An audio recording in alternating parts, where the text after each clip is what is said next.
Ya. Selamat bertemu lagi dengan saya Sutalyono di channelnya Wong Budu ini.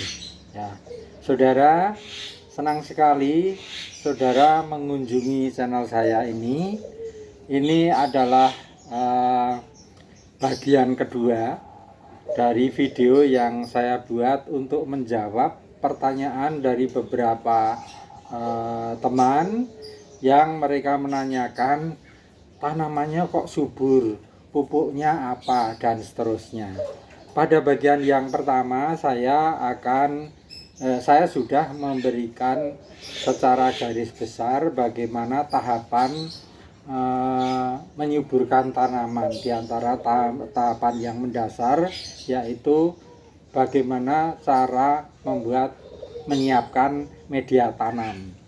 Kemudian kali ini adalah yang berkaitan dengan pupuk, namun saya tidak menjelaskan secara ilmiah karena disadari bahwa ini adalah channelnya Wong Budu, sehingga saya hanya akan memberikan secara garis besar berdasarkan hasil belajar saya dari beberapa sumber dan pengalaman saya. Bapak Ibu Saudara sekalian, terima kasih bagi Bapak Ibu yang menyukai video saya ini, sudah memberikan subscribe-nya. Bagi yang belum, silahkan Bapak Ibu yang suka memencet tombol merah yang ada di sebelah kiri bawah video saudara.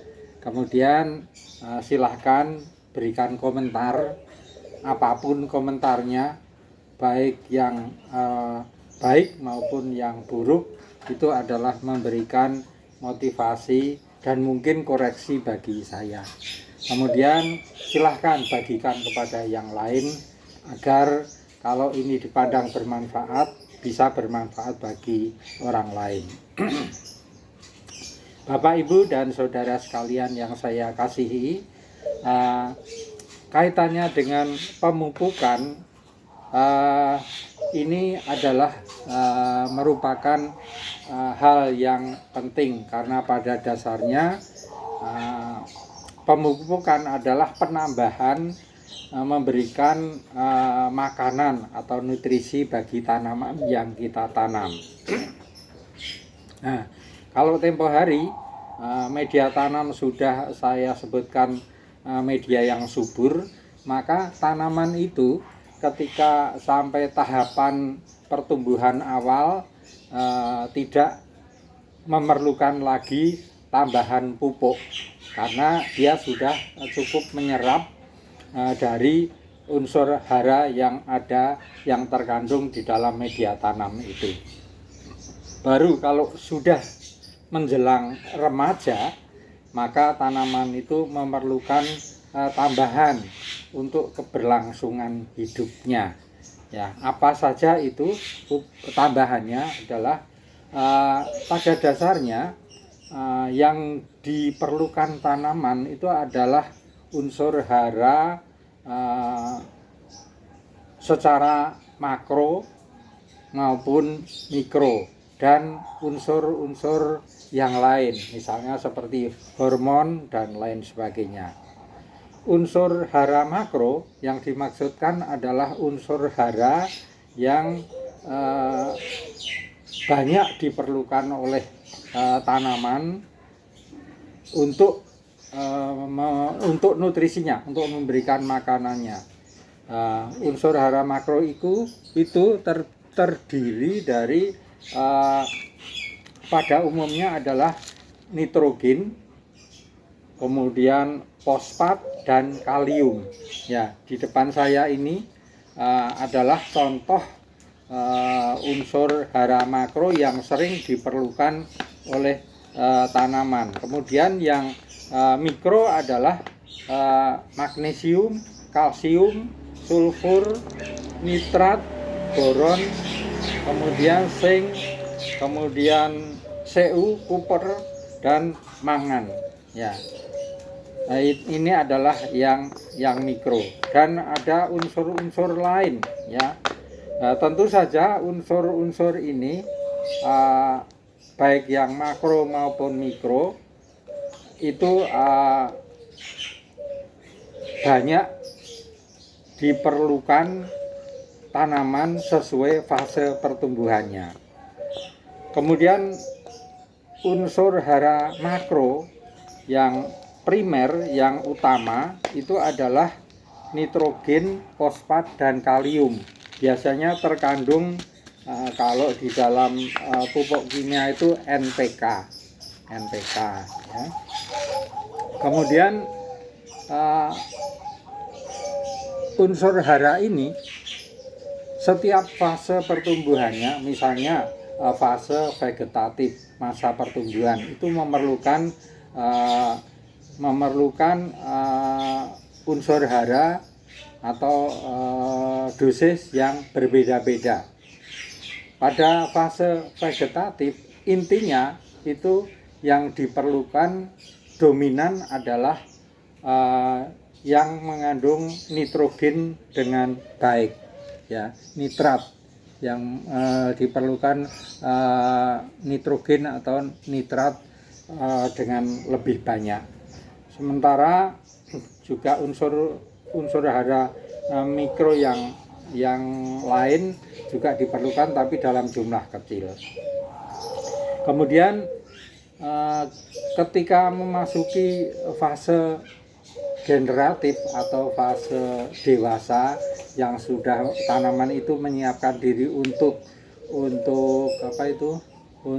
berbunga dan buahnya, maka dia memerlukan unsur hara yang dominan dari kandungan fosfat dan kalium ya, fosfat dan kalium ya. Selain itu, kalau secara perolehan, bagaimana kita memperoleh pupuk-pupuk ini, sebenarnya unsur hara yang diperlukan tanaman itu disediakan oleh pabrik dalam bentuk pupuk kimia seperti yang saya pegang ini ya. Seperti yang saya pegang ini adalah NPK yang seimbang, artinya NPK, N, P, dan K-nya itu sama besar kandungannya. Ini adalah 16%, N 16, P 16, kemudian K 16. Juga ada di sini sudah komplit, ada unsur-unsur lain sehingga tanaman nggak usah ditambahkan unsur-unsur yang lain, karena unsur mikro itu sudah ditambahkan di sini, termasuk juga boron yang banyak membantu untuk penyerapan ini ya. Kemudian selain itu juga kalau kita ingin memperoleh yang pabrikan, saya tadi sudah sebutkan, bisa juga kita peroleh dari pupuk yang kita sediakan sendiri, sama-sama mengandung unsur-unsur yang diperlukan tanaman seperti yang saya sebutkan tadi, yaitu NPK dan mikronya yang lain-lain. Hanya kalau kita menyediakan sendiri, membuat pupuk organik cair ini, kita belum melakukan penelitian sehingga kandungannya seberapa. Jadi kandungannya kalau dari pupuk kimia yang kita buat semacam ini adalah nanti dosisnya dosis kira-kira atau berdasarkan pengalaman. Baik unsur hara mikro maupun makro, primer maupun sekunder sudah terkandung juga di dalam POC ini. Kemudian di dalam POC ini juga bisa kita buat sebagaimana yang dibuat pabrik, yaitu untuk pupuk vegetatif dan untuk pupuk generatif. Dimana kalau pupuk vegetatif itu kandungan yang terbanyak kita buat dari daun-daun hijau, ya, dedaunan hijau itu kita buat TOC. Sementara kalau yang untuk pupuk generatif adalah yang utama kita buat dari unsur buah, kulit buah atau buah-buah, semua buah-buah yang busuk itu bisa kita pakai untuk pupuk generatif. Nah, contoh yang lain pupuk kimia dari pabrik adalah ini pupuk yang disediakan untuk masa pembuahan. Ya, misalnya ini KNO3 putih. Ya, kalau yang untuk vegetatif KNO-nya ini KNO yang merah, tetapi untuk masa generatif adalah KNO yang putih. Di mana KNO putih itu N-nya masih ada 13%, tetapi K-nya 46%. Dan untuk yang pembuahan itu masih ditambahkan pupuk MKP, di mana kandungannya adalah P-nya 52%, K-nya 34%, tetapi sudah tidak mengandung N lagi. N-nya cukup sedikit saja kita perlukan dari KNO3 putih ini.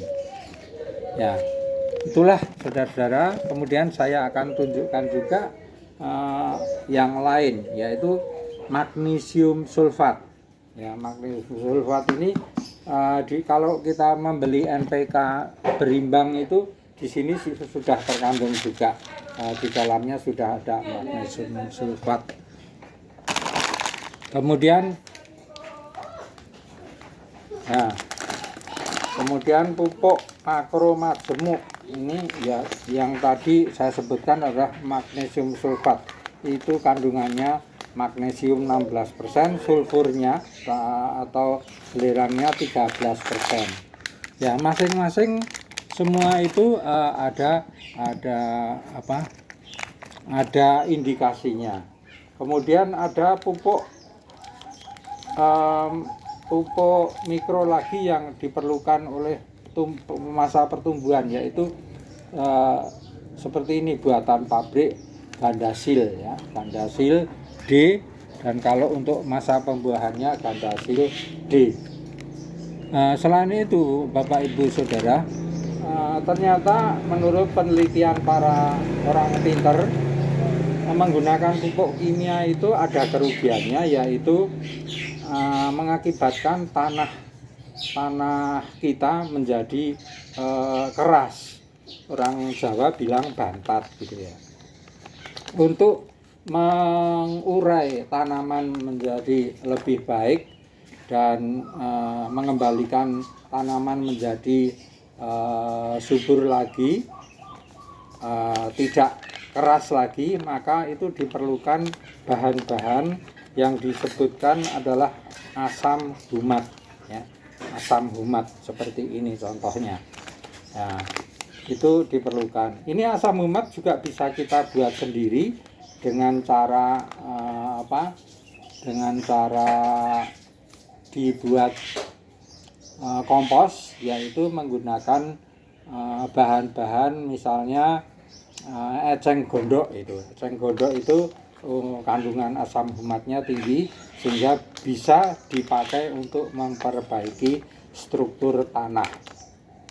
Ya, masing-masing ada kelemahannya, saudara.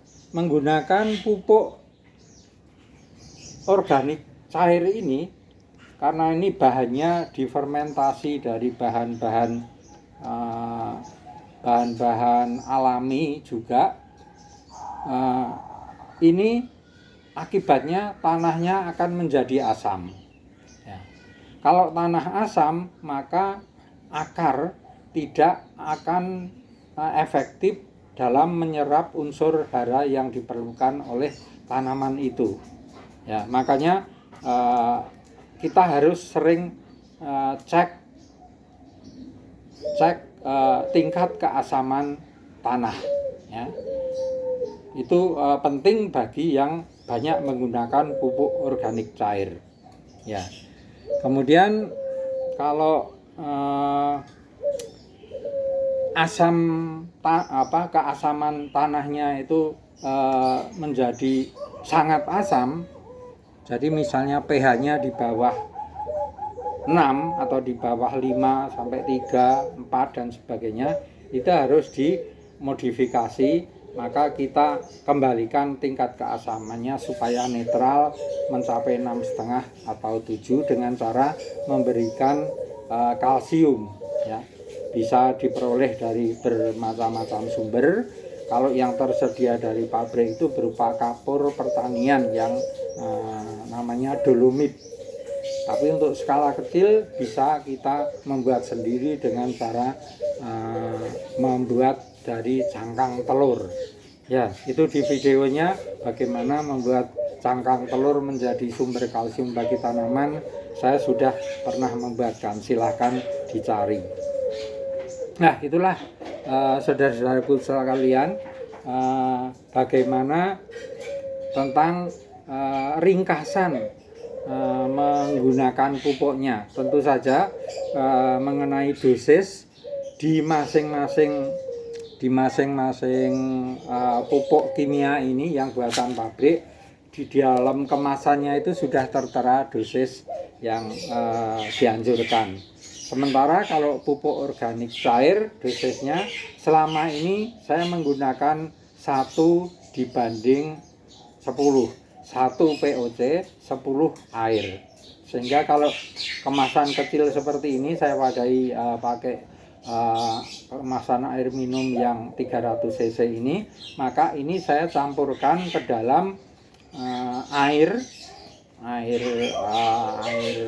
dari kolam, air hujan atau air sumur sebanyak 3 liter.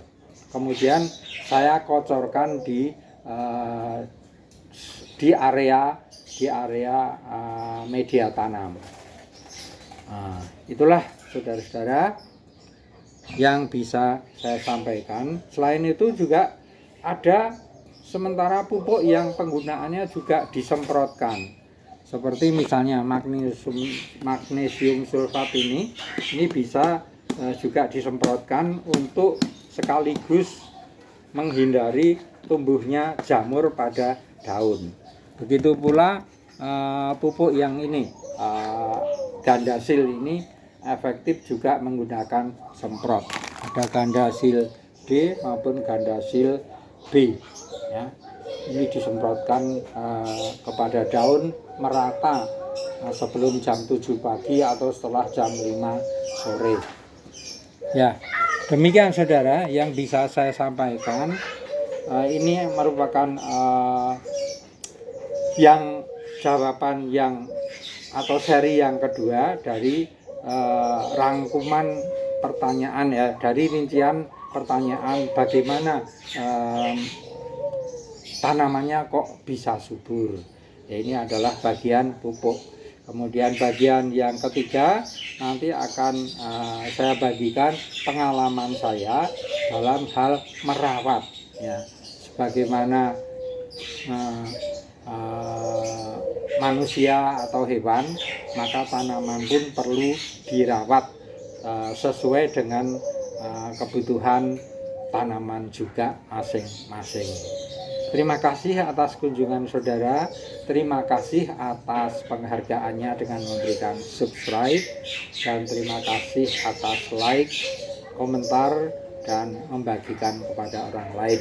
Kiranya Tuhan yang Maha Pemurah, Maha Kuasa, yang Maha Agung mencurahkan, mengkaruniakan rahmat-Nya kepada kita semua, hidup dalam keadaan damai dan sejahtera. Sampai ketemu lagi di video yang akan datang. Terima kasih.